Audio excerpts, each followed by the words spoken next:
Well, West Virginia Mountaineers give away the game basically at the buzzer in double overtime in a game that just makes you sick to your stomach.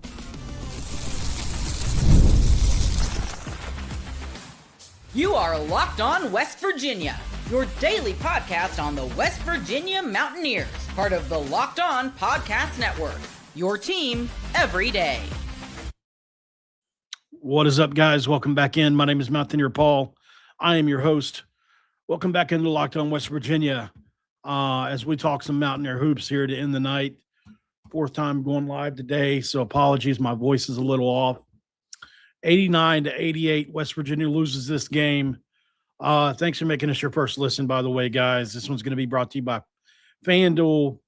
Right now with FanDuel, if you want to be in the middle of the action this season, visit FanDuel.com and place your bets on the NFL all season long. I couldn't even enjoy the game, honestly. I don't know what's wrong with this team, you know. I really don't have any words for it. It's trying not to overreact, right? Because, you know, my mom's told me a couple times here lately, because there's been a few videos I've regretted like the next day, you know, and of things I say, because we're in the moment, we're all emotional, and we're all asking ourselves, what the F, you know, like you were up close to 20 points in this game. You're clearly the better team. And this has happened in two separate games now or technically three, if you consider, well, all the losses. It just happened against Xavier from the jump. Your defense stifles opponents for the majority of a game. And I don't know if you run out of gas or what, but it's obviously not at the same level. In double overtime, it's a little different story. But, you know, you hold a guy in check all game long. And then all of a sudden he gets into a groove and you let him get into the middle of the paint over and over and over again. What, 5-6 straight possessions to end the game? I mean, it wasn't like he was shooting threes. I just I'm struggling with this one a little bit. You know, I am. Incredible job from Honor, from Lorient. You had it, you know, even Jasper had an incredible game offensively. But there were some really boneheaded plays in this game. Even the one with Honor down the stretch where he stepped out of bounds, all he had to do was dump it off. You go up 2 possessions. I can't even begin to count the amount of times I saw this team with the ability to go up multiple possessions in one of those, that fourth quarter or the second half, the end of the second half, or either one of the 2 overtimes, and they just gave it away over and over and over again. You know, I think it's compounded by the fact that we are on our 4th coach in 4 years. And now this is happening, right? So it just feels like, when are we as West Virginia fans going to get a break? Are we ever? Are we in purgatory? Are we in hell?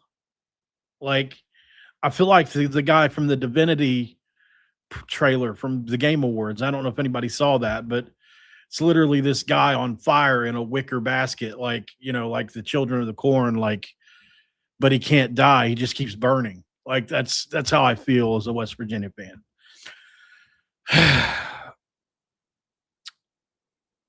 So I see a lot of people asking about Trey Staff. He played 39 minutes in this game. 39 point. I don't even want to read this because it's going to make me mad.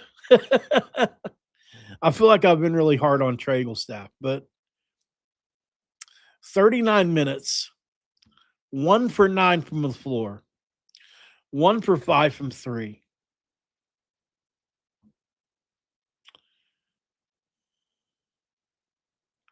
He's got Jamori Robinson beat. I'll tell you that. I just look. I felt bad for him the other day because in his post game interview, he said, "I just got to stop looking online. I got to stop reading what people say about me." That let me know, like, okay, so this bothers him, and I'm going to watch what I say online about him. Like, that's what I said to myself internally when I heard him say that. Okay, well, I'm going to keep my criticism to at least a minimum, or try to paint it not as harshly, right? But the one shot he made tonight was vintage Trey Wilson from North Dakota. He caught it, he shot it, he crushed it. And so what does Coach Hodge do? Under 2 minutes to go, into the second half, you just made a three. It looked great. Coach Hodge runs a play, he holds up two fingers. It's for Trey Wilson. You run off three screens, you're wide open. You come off the screen. It's perfect. It's everything you could want. And what does he do? He rises up above everybody else. And I'm thinking, here we go. And he just throws the ball out of bounds. And I thought to myself, this is a kid who his brain is literally bipolar on him right now. This kid is truly struggling on the inside right now. And this team was constructed with him in mind, at least 50%, right? So, I think we're readjusting to that in some ways, and which he didn't play the entire second half or overtimes anyway, for good reason. I think you should begin to think about, I'm just going to keep it real. I think you should think about maybe bringing Jaden Forsythe along and just admitting that this was a loss. Maybe you guys think I'm crazy for saying that. I don't know. And maybe I'm too in my emotions I don't see what value he brings, because he is, at times a good defender, but he's not athletic enough to be elite. I don't know. It's not all his fault, but it's definitely hurting this team bad. You had to have this game. You did. Needed it worse than Ohio State did, for sure. Now you fall to 8-4 on the year. And every good team that you played against, you've lost to. You lost to Clemson in the game you were up by 12 points in the same way that you lost this game. It just didn't go to overtime. You eventually made enough mistakes, turnovers. It's the combination of the turnovers, the bad shots from multiple players. I just don't know. This is year one, right? And when it's Rich Rodriguez, I was very understanding because of how difficult a situation he was in. And I feel like sometimes Ross Hodge doesn't get the same grace, and I'm guilty of that myself, right? But we've seen it in basketball over and over again that these guys can win in year one. It happens. I think we all kind of thought that maybe this team could come along and get to that point. Yeah, and it's not happening. Brendan Lorient, what a game. 18 points, 7 for 7, 3 for 3 from three. I thought he should have took more shots. 7 rebounds, 3 assists. Bruce Thornton absolutely cooked him. Absolutely just cooked you on the last possession of the game. And you got to give him credit. He made a tough shot. We got screwed. We got screwed on a couple calls in this game. I know that went both ways, but the foul call on Jackson Fields, when he went straight up and he blocked the shot, and the guy literally took his legs out, and they called that an and one on a goaltend. Was a horrible call. I couldn't believe that call was made. I couldn't believe it was made. It was one of the worst calls I've seen all year, man.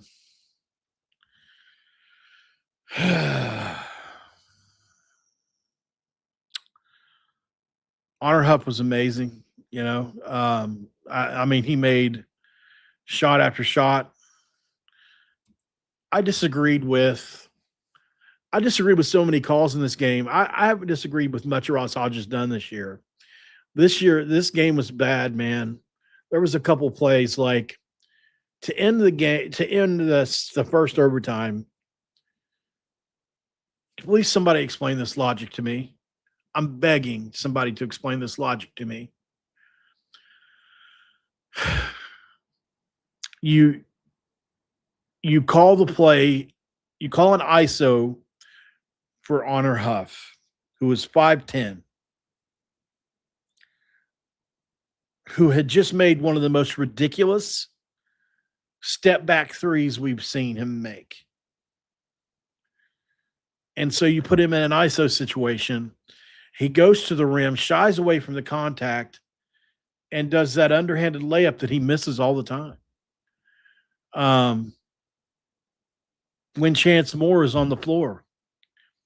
I mean, if ISO was were you trying to use him as a decoy?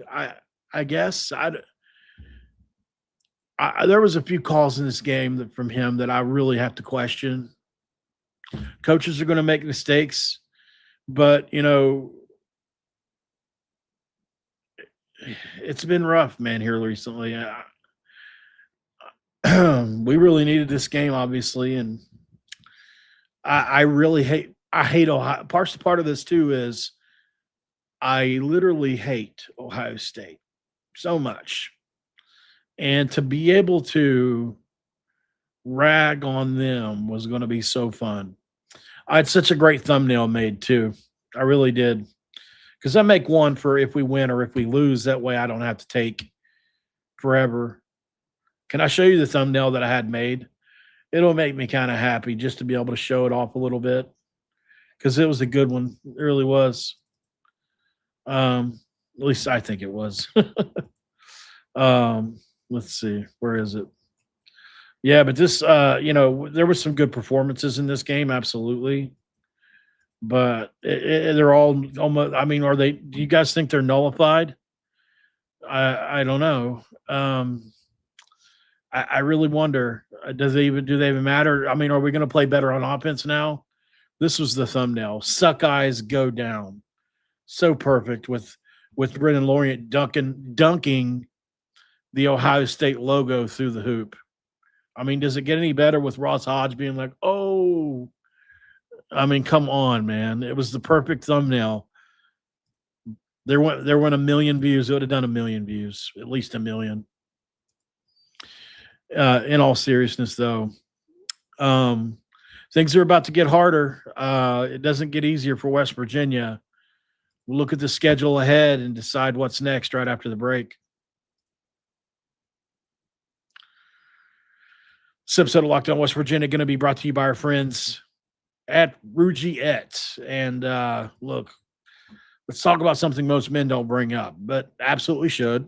Stress from work, money, and life. It doesn't just switch off at night when it shows up at the worst possible time. You may be trying to get busy. Rugiette Ready is designed to help you take that control back. And Rugiette is a next-generation prescription treatment created for both the brain and the body so you can feel present, confident, and ready when the moment matters. Rugiette has 3 clinically proven ingredients and 1 mint that dissolves under your tongue and it absorbs fast. And you connect with a board-certified doctor online if you want to get it. Everything ships discreetly to your door. If you've been thinking about taking that next step, now is the time. Head to rugiette.com/lockedoncollege. That's rugiet.com/lockedoncollege, where you too can get 15% off your order for a limited time. Do it at Rugiette Ready. Feel present, feel confident, and feel ready. And, of course, FanDuel as well. NFL Sundays move fast. One big play and suddenly everything feels different. That's what life betting with FanDuel is so exciting. You're not just watching the game, you're reacting to it in real time. And with FanDuel, you can place bets as the action unfolds, every drive, every momentum swing, and every highlight moment. Live betting is best when the game starts to shift. A receiver gets hot, defense tightens up, or the moment flips into after a turnover. FanDuel lets you jump into that moment and player props update as guys heat up. You can bet touchdown scores, next drive results, totals, and more. It keeps you locked into every snap, drive, and possibility. So if you want to be right in the middle of the action this offseason or season, visit FanDuel.com. Place your NFL live bets all season long with FanDuel, where the game moves fast, and so can you. All right, guys, we're back here in segment 2. A lot of comments to catch up on. Says I've got 56 comments to catch up on, so probably not going to be able to catch up on all those, but I appreciate you guys being active in the chat. Do me a favor. I know that it's a rough night at the office. If you can, like the video, subscribe if you're new. I promise you we're not always in this bad a mood and all that. So those of you that are driving home, please be careful. I know it's really bad out where I'm at right now. Yeah, I mean, it's covered outside right now. So, and it's pouring down snow. So, I really, really hope you guys are safe on your travels home. Sorry you guys had to go see this loss. I mean, it's pretty bad that you win the first and second half, or you win the first half 37-27.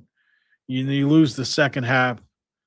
You lose the first overtime and you lose the second overtime and all. I mean, it's almost like the tale of two games, really. You let a freshman kick your ass, and Amari Bynum, by the way, 17 points, 3 blocks, several offensive rebounds, 8 rebounds overall.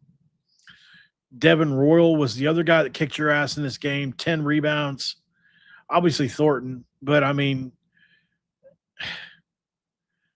this is the second game that I honestly feel like you were the better team in and you lost.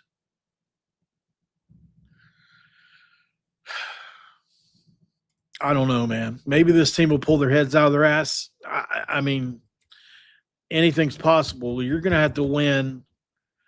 You're going to have to win 10 games, at least 10 games in the Big 12 to be considered for the tournament, and maybe more. Probably more like 11 or 12. It's going to be really hard to do. I mean, this team is very likely not going to be in the tournament. I would bet again. If you were asking me to bet, I would bet against West Virginia making the tournament, maybe even the NIT at this point. It's looking more like a 16-win year rather than a 20-win year. So you're going to have to pull some upsets if you want to do this.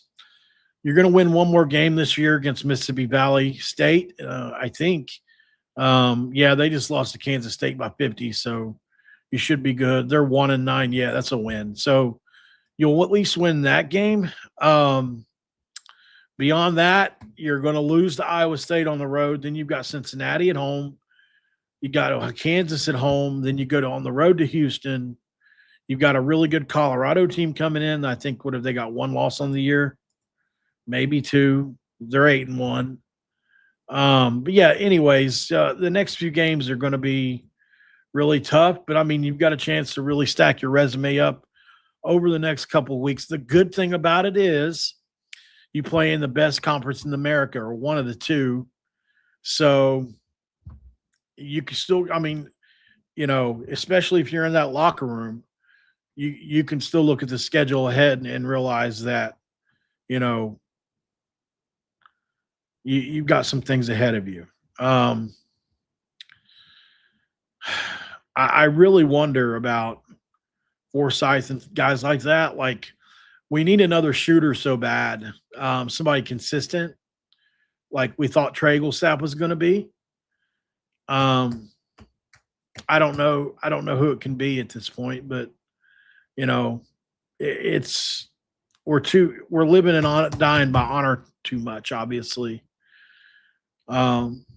But yeah, let me know how you guys feel about this. I don't have a whole lot else to say, to be honest.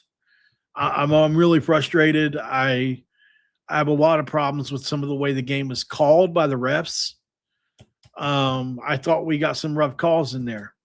I did. Now, it went both ways. I'm not saying it didn't. The technical and everything that Ohio State got was bad, too. Like, there was bad calls for them, too. But, man, some of the calls we got were rough, really rough. And another thing, whenever Honor hit that three, or the three that they decided was a two at the end of the game, were we not in a tie game right before that play? I swear I thought it was tied, but it said Ohio State was. Why were we only up one after he hit that shot? I don't know. I could have sworn we were supposed to be tied when he made the two, but I don't know. I'll tell you what, though, I knew as soon as we were only up one and they had the ball left that we were in big trouble. I knew that because we couldn't stop Thornton in the middle. I mean, it's the easiest thing to do. If you don't want to, you could have. I don't know. To me, you could have made anybody else beat you. Anybody else beat you. All you had to do was double Thornton. And you just let him drive right in the middle of the lane and score. I totally disagree with that coaching move. It was really obvious, painfully obvious, that he was hot and you weren't going to stop him. Too strong, too good at shooting over people. You put Laurent, who is a twig, on him. I don't know, man. That was a bad call, in my opinion. I know it's easy to say in hindsight, but I really think you should have doubled him, ran him off the ball, and had him, kick the ball to somebody else and live with it. That's really what I would have done. I was surprised that they just let him. I mean, they tried to steal the ball, and then once they got the ball in, they retreated and just let him bring it back up. Like, why not pressure the ball? And I mean, they had 16 seconds left or something. I don't know, man. Listen, I'm sure Ross Hodge will get things figured out. I don't want to be.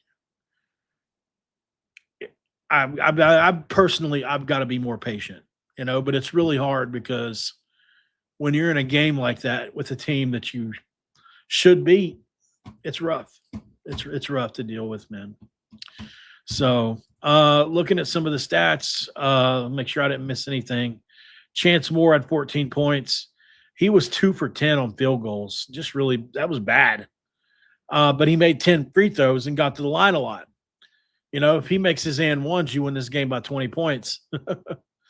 Amir Jenkins only had 2 points. Jackson Fields had 7 points. He made a big three in this game. I hate this for DJ Thomas. If it was up to me, that's what I would do. Instead of Trey, I would play DJ Thomas more, maybe. I'm serious. I would cut Trey's minutes in half. I would. He's not going to because he needs him to get going. If Trey ever does actually get going and get out of his head, maybe we'll be okay. But if you see this, Trey, you're probably the single biggest factor holding this team back. Just the fact. If you were just playing average ball, we win this game. It's not all his fault, but the fact that he's not playing like we thought he should or could is. So I hate it. I do, but I mean, I don't know. I think it's just I'm tired too, So I'm gonna go ahead and end it, y'all. I've done 4 videos today. I've been sitting here since 9 or 10 o'clock this morning. I had to watch a game. I think I'm just mentally exhausted, to be honest with you. So we'll get back at it tomorrow. I've got a couple videos I want to do. We had some big news happen today. I had Carson Fox sent me something. Clint Trickett has been hired by Arkansas as their quarterback's coach. That's big news for West Virginia. Do you know why? Maybe I'll tease you. You may not, or you may already know, but Clint Trick at Gordon, Arkansas is huge for West Virginia. We'll talk about why after the break.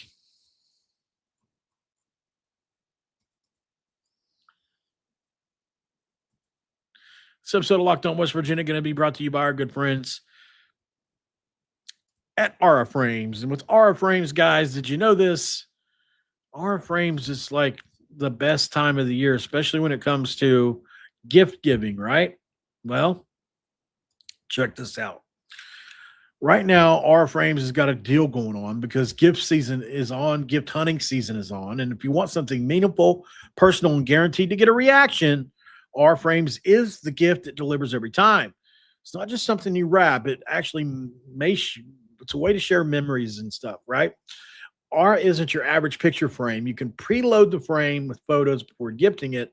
So when they plug it in, the memories are already there. No apps to figure out, no setup headaches, just instant smiles. Grandparents, parents, and newlyweds, anyone who loves photos, endless uploads and pictures and 30-second videos through the Aura app. Packages do come gift ready. No price tag, no wrapping needed. Huge win. Limited time, save on the perfect gift by visiting auraframes.com to get $35 off Aura's best-selling carbon matte frames. Named number one by Wirecutter by using promo code COLLEGE at checkout. That's auraframes.com, promo code COLLEGE. The deal is exclusive to listeners and frames sell out fast. Order yours now and get them in time for the holidays. Support the show by mentioning Locked On West Virginia at checkout.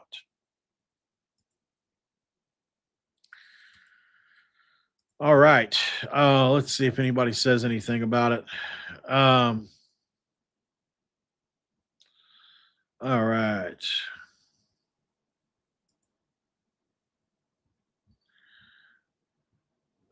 Okay. So, what is it, Andrew Smith? Brother, I'm going to be disappointed if we lose a game, period. It's going to I mean, I'm not even going to defend that. Like, I mean, crazy.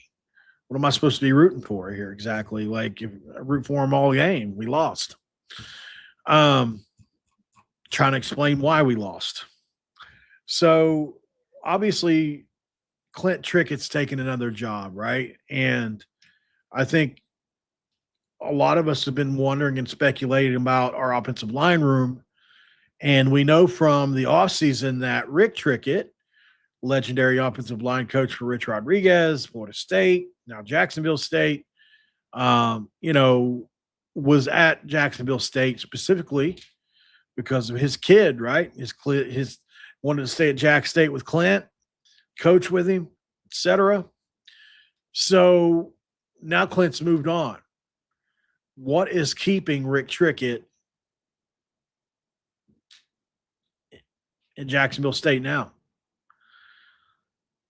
I told you guys the other day, I had a pretty good reason to believe that we would move on at some point from, you got it, Mr. Bignell. I still think that's the case. Dominoes are falling. I do think that Rick Trickett, it's looking like he may be the hire. Just reading the dominoes here. We'll see. But I mean, I'm not saying for sure, but if I were a betting man, I would take him up to like 60% right now or something. That's just, so we'll see what happens. It would be a good hire for West Virginia. One of the best you can make. He's been good everywhere he's ever been. He's still mentally sharp, from what I understand. He still works out and does several hundred push-ups a day, even at an advanced age in his late 70s. And he's got a couple years left in him to do this, right? So you bring that guy in, he gets the offensive line room right in shape, and next year you're off to the races. Give him some good clay to mold, and maybe let Dressler take over after that or something. I don't know, but you go give that guy, one of the things he said to somebody in the offseason was, I don't want to be making less than my players do. Well, now maybe you can pay him as much as any of them. Give him $500K and say, come on home. You're maybe giving Big Nell $450K. You can give Rick Trickett $500K. Bring him home. Let him finish career in West Virginia. It'd be a great thing. All right, guys, I'm out of here. Thank you for much for joining in. We'll be doing videos tomorrow. Absolutely. But go check out the videos I did today. If you haven't seen, I've done 4 today. One is on Morgantown's Twig, who just got a offer from Maddox Twig, from West Virginia. Big story there. We also played some tape from some players that I think West Virginia could look at in the portal, specifically one that Rich Rodriguez is following, a quarterback. You'll want to check that out as well. So make sure you're doing that, and we'll see you guys tomorrow. I'll probably sleep in. I'm kind of tired, so hopefully you guys are enjoying your night, and we'll be back then. Other than that, guys, I ain't got much else for you. Thanks for making Locked On West Virginia your first listen. I mean it so much. And we'll see you guys on the next one. Have a good night. Ear ether, I'm telling you, man, I've heard differently on that. So just letting you know. All right, guys. Good night.